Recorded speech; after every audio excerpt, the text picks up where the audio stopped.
Donc, prenez soin de vous.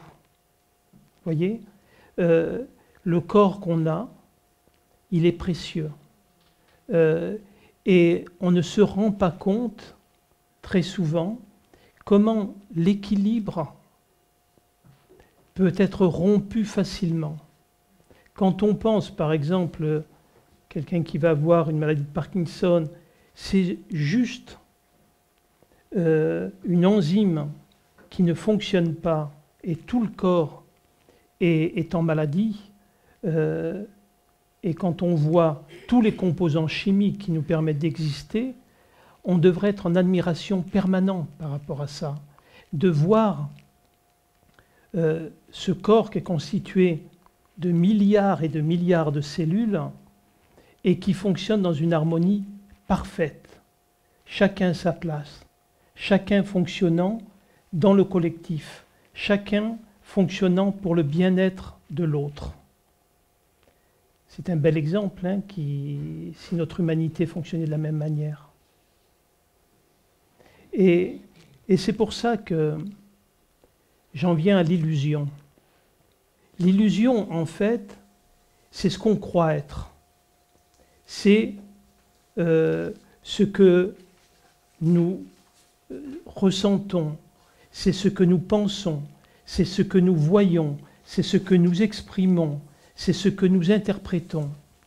Tout est de la nature de l'illusion. Alors, l'illusion ne signifie pas que ça n'existe pas. L'illusion signifie que ce n'est pas réel et que ça ne dure pas dans le temps.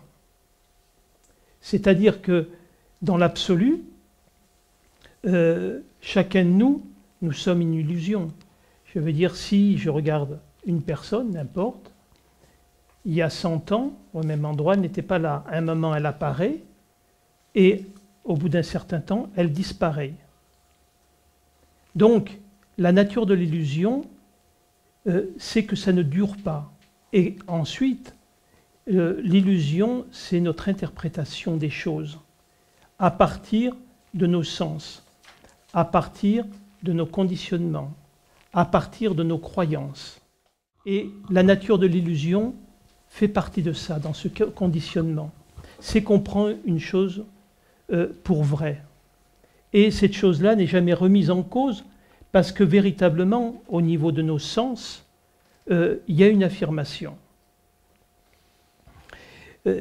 Donc, souvent, on va dire, ne va pas dans l'illusion, t'es dans l'illusion, reviens dans la réalité.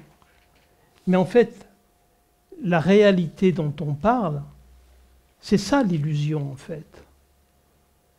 C'est notre manière de voir en permanence les choses d'une manière non remise en cause. Et donc, dans l'illusion, j'ai donné en fait 5 facettes de l'illusion pour pouvoir la décrire et pour pouvoir la regarder, et surtout, par ces 5 facettes, de pouvoir observer comment elle se manifeste dans notre vie.